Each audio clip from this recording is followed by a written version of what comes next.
The Blue Jewel. Chapter 11. Completed. I can say without fear of being wrong that the legends about the damned are based on a series of lies spread by the magicians who they originated the Order of the White Tunics. De Naturalis Volume 23, Kushasmara. Two mags moved the body of the Denka to the dungeon where the mercenaries were locked, but they passed by. The Well of Abominations was a place where mags got rid of those experiments that did not come out as expected. A magical barrier prevented anything from leaving the pit. Carrying out the orders of their superior, they threw the body of the Denka into this bottomless chasm. At the same time other magicians took the young woman to begin the preparations for the ritual. There was no time to lose. At dawn they had to begin.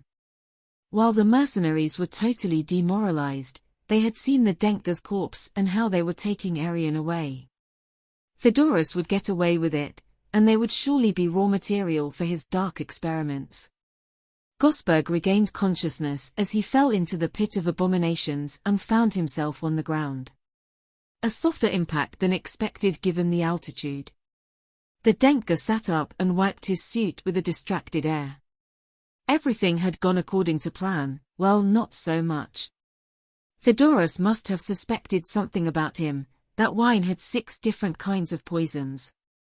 I had knocked him unconscious, probably because of the last glass, but the truth is that although poisoned, that wine was quite good. Fedoras's cellar must be an interesting place to visit. Now he was in a mess, locked inside a pit built from a black magic curse. He examined the place, as he now had nothing to hide, and his eyes began to glow a deep blue that illuminated the bottom of the well somewhat. It was an ancient place, very old. It had been there since before the white robes occupied the tower. This was where the great necromancer Carlomius hid all her corpses and the remains of her necromancy rituals. Surely here were a few apprentices. That when it happened in the first era? No, it was him in the second. No, Ileana became a necromancer at the beginning of the third era. It was when Aldomir had to escape. So much time had passed since all those events. The question was how to get out of the pit to rescue all the mercenaries, then look for the weapons and free Arian while finishing off Fedoras before the wizard did the ritual. A ritual that, by the way, Gosberg himself had created when he was 11. It was one of the reasons why duels were created to end demonic wars. The poison had diminished his powers significantly. Gosberg had risked too much, but he must know the degree of involvement of the mags of Tripulia in this conspiracy, their degree of corruption. Almost the entire Order of the White Robes was affected. Surely more mags from other orders were involved, but Fedoras was very ambitious and did not want to share power with others. As he thought about these various themes, he noticed shadows beginning to approach him. The Denka turned his head and watched those poor beings forced to wander between life and death to accept necromancy or fall victim to those nefarious spells. What do you want? Normally these beings had no regard for what the magicians threw into the well. If the newcomers were not strong enough, they were devoured in seconds. And it was a better fate compared to what the abominations suffered. They had to remain inside the pit suffering insatiable pain and hunger for all eternity. They couldn't talk, but just like the damned Therkimak, Gosberg could read their minds, see their story, and feel their pain. At the beginning of acquiring this form, knowing so much information had driven him to madness, but now he could control it. Even so, in the well the images of unbearable pain, betrayals, lies, deceit and bad decisions crowded him and he could not concentrate. I don't have time for that. There are more urgent matters. The beings quickly swirled around him. They wanted to rest. Nothingness was better than this. One of the oldest abominations. At one time she was a young magician who tried to betray her teacher to take her position, but failed. As punishment she was turned into an abomination. Desperate, she offered the Denka a deal. I'll be the last, I can propel you to the exit of the well. Gosberg thought about it. It was not easy to finish them all. It would cost him a lot of power and time, but these poor devils needed to rest now. The Denka closed his eyes as lightning began to come out of his hairy hands. He would try to do it as quickly as possible. Krytus kicked the air. He didn't stop cursing. Stupid Denka! Look at giving the jewel to Fedoras. Aris was hanging. Leave it now, Gosberg is already in a better place. Sabu was trying to take off his clubs, but in the position he was in with his legs on his arms, it was impossible for him to do anything. Why didn't you order Gosberg to go and tell Ferdinand? If I ordered it. I don't understand why he did that crazy thing. Aris' orders were those, but I remind you that I am the superior in this company and I decided that the best thing to do was to give the jewel to Fedoras and try to free you. Everyone was surprised. Before them was the Denka, it is true, with his grey hair a little singed on his head. By the caves of Delholm, you are alive! Exclaimed the dwarf. Gosberg did not speak and began to see the locks of the jail that seemed to hold no secret to the Denka, while the rest began to reproach him for his crazy decisions. It's impossible. Idiot! You have given the jewel to Fedoras. I have my reasons. Gosberg replied calmly. Always you and your motives, you get kicked out of the company. Gosberg was already inside the dungeon examining the magical shackles. I'm going to take a while to get you all out, you have several enchantments. And so he did. It took him a long time to free them all, especially Kush, whose muzzle was a masterpiece of arcane metallurgy. Even so he managed to free him. The magician could already speak. How did you manage to rescue us? Gosberg did not answer any more questions from his colleagues. No one understood anything. But well, it was not a novelty either. Without weapons we are lost. Agnorak concluded. They must have them stored somewhere. Everyone looked at little Denka, who scratched his head. Let the wizard perform a spell, I have already freed you. There are no such spells. Kush replied, visibly angry. Vanus went ahead of everyone and made himself invisible. I will look for them. The search for the weapons was a little longer than could have been expected, but finally the Kendeli found them at the base of the tower, in a small basement that they used to store some weapons. It was easy for the mercenaries to get there. The lower floors were completely empty since all the mags were in the Great Hall preparing to perform the ritual of Elaban's jewels. They found their weapons in perfect condition. Some, like Agnorak, even changed their sword for one that was in the armory. While they were arming themselves, Kush was very curious to see how Gosberg had managed to sneak inside the Great Tower. But how did you deceive Fedoras? The great magician thinks that I am only a dwarf and foolish Denpe. The wine had so much poison that even without a snout I could smell it. The rest is in the art of dissimulation and false appearances. Kush and Agnorak exchanged glances. The Denka must be totally immune to any poison. Aris watched through a small window, the sun's rays beginning to dawn. It's dawn. Quick, when the first ray of sunlight enters through the upper dome, Fedoras will perform the ritual and Arian will die. Gosberg added. The mercenaries did not hesitate. They had to climb all the floors of the Great Tower until they reached the ritual hall. Dumal had regained consciousness. A Darrick skull should never be underestimated. Then it was not difficult for him to eliminate his two guards. He did not like unforeseen events. Fedoras had betrayed them and now he had to eliminate him and recover the jewels.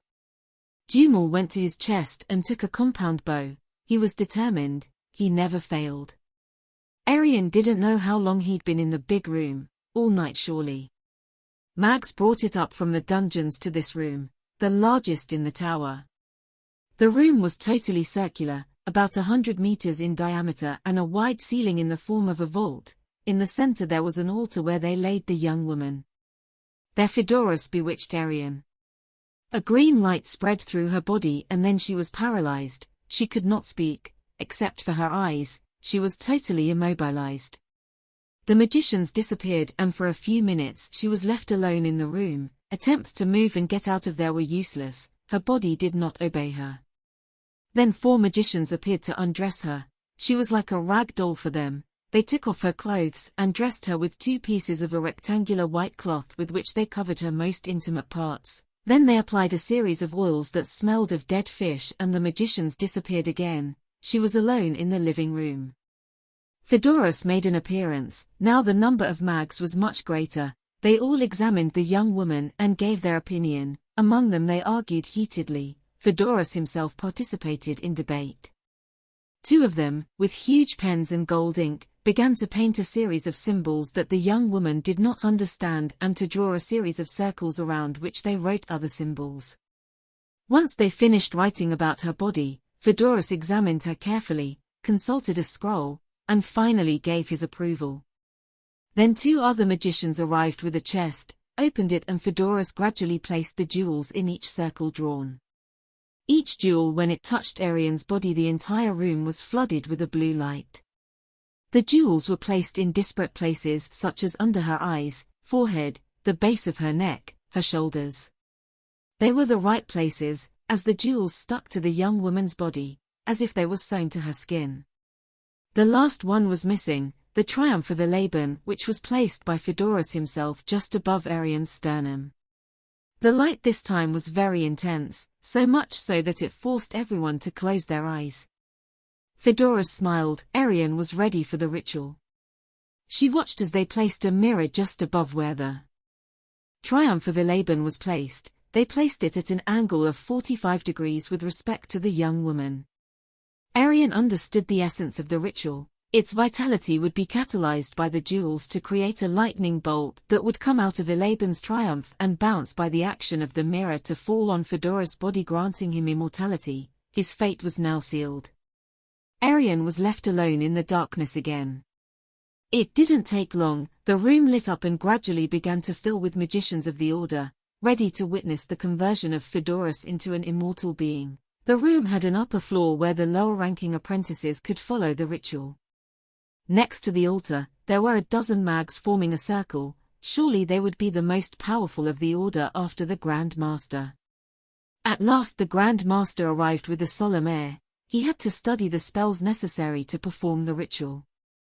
He had to recite them with the correct intonation, since any mistake in the ritual would be fatal for the 2 affected subjects. Phoedorus wore a white robe with a golden embroidery reserved for very special occasions. Dumal was located on the 2nd floor of the room, crouching in a small room from where he could continue in the ritual. His bow was ready. The traitor of Phoedorus would not get away with it. The gems were for his god and society. The Grand Master walked until he was in his place in front of Arian, where the lightning should bathe him completely. Then the other mags held hands and began to sing a series of chants, which was not understandable to Arian. It was a language that had not been used for centuries. While the song that the magicians recited sounded in the background like the sound of the waves of the sea on the beach. Phoedorus began to recite his sentences in a deep tone of voice that echoed throughout the room. One by one the jewels began to shine, throwing a bolt of lightning towards the central jewel. Arian tried to scream. The jewels shining burned his skin, then the pain penetrated like a nail into every inch of his flesh. The pain was more and more unbearable. Laban's triumph began to shine brighter than the others. He felt how it burned him. At the sound of Phoedorus' words, the jewels left the young woman's skin and began to rise, held together by the rays. Laban's triumph shone much brighter and became incandescent. At last a bolt of lightning came out of it and hit the mirror, bouncing to head towards the magician, who was smiling satisfied.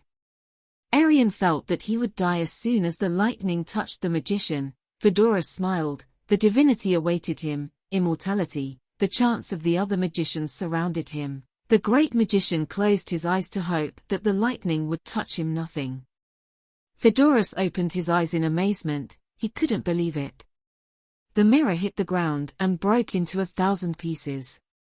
The ray of blue light now rose towards the ceiling. Phoedorus looked for the cause of his failure with his gaze. There at the entrance door of the room, they were, the mercenaries, and in the front line right to the half-orcs was the Denka.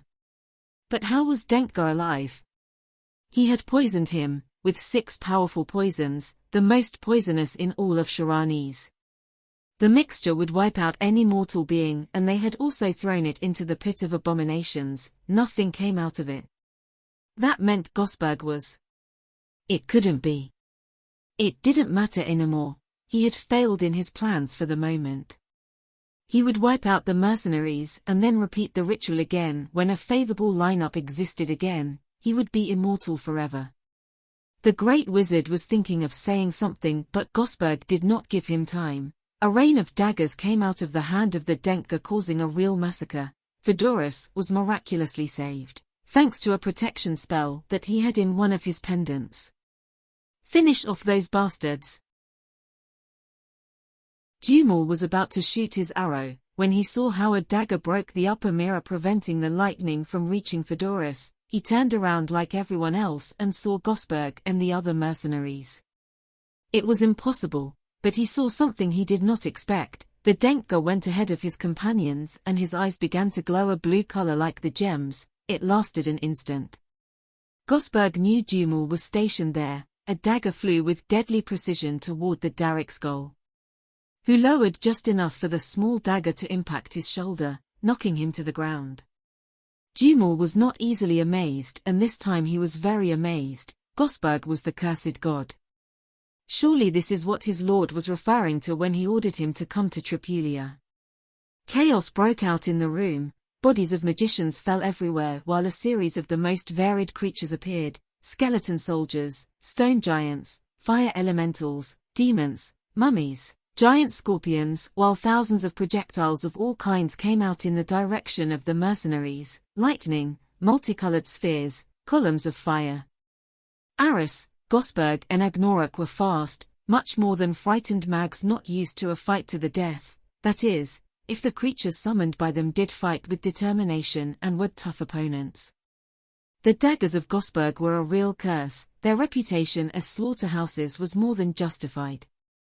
Not a single miss in each throw. They opened a gap, covered on the left flank by Aris' cousins and on the right by Sabu. The huge Denka alone was enough to keep all the mags and their conspiracies at bay. In the rear was the dwarf and the Kendali along with Kush, who struggled to protect his companions from the spells and curses cast by the white robes. But Kush demonstrated at that moment his great capacity as a magician that was much greater than most white robes, accustomed more to the theory than to the practice of a battle. Fedoras realized that his mags would not be able to stop the mercenaries, even though a huge stone giant had just appeared out of nowhere. Go for Arian! The Dinka went for the giant in a single leap.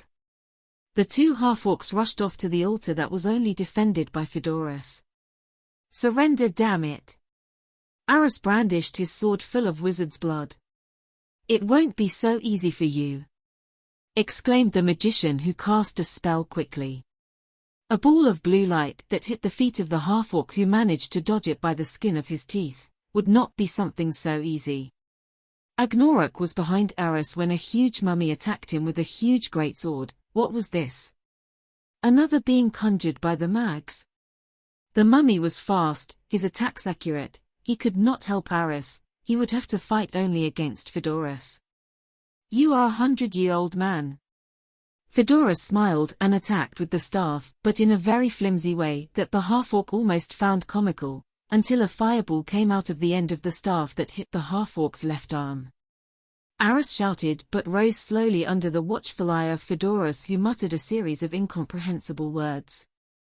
Aris knew very well that a mage should never be allowed to finish a spell, so she attacked the mage with her sword, but a kind of electric barrier shocked the metal that hit the half-orc, falling to the ground in pain.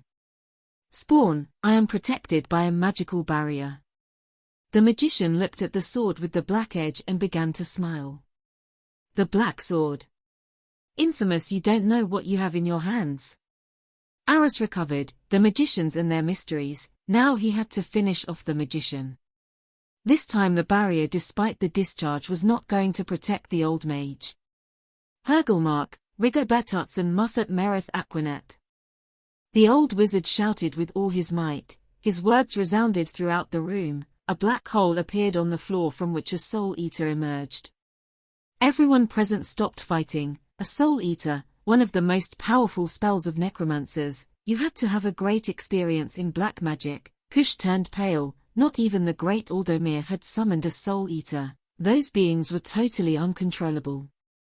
The devourer was very tall and slender, his vaporous body undulating before those present. With bright eyes he examined all his spectators. Jumel began to run. He had to escape from that monster at any cost. He was not the only one. The mags, the mercenaries, and the summoned creatures put their feet on the ground. No one wanted to be the victim of a soul eater. The devourer began to look for victims whom he took with one arm, and in less than 10 seconds left their body wrinkled like a raisin. The screams of the damned who succumbed to the devourer of souls tore the great room apart. It was absolute chaos. Fedoras smiled satisfied. If he did not win, no one would. Everyone deserved eternal damnation, both his followers and his enemies. Gosberg advanced decisively towards the magician. You're an irresponsible Fedoras.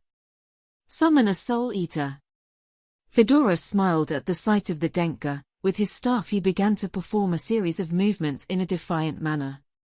Damn God, you deceived me once, but now I know who you really are. Gosberg's eyes took on that blue glow that didn't bode well. Fedoras smiled contentedly. You're going to have to manifest your powers to save your friends. You're an idiot, Fedoras. The soul eater turned around and watched Arian lie at the altar, a most appetizing victim. The fingers began to touch the young woman's hair. Aris did not hesitate. She took the sword and attacked the devourer of souls, who took it with one of his hands. Gosberg turned. Aris was in danger. Fedoras seized his opportunity and threw a black flare at the Denka that hit him squarely. Gosberg screamed in pain.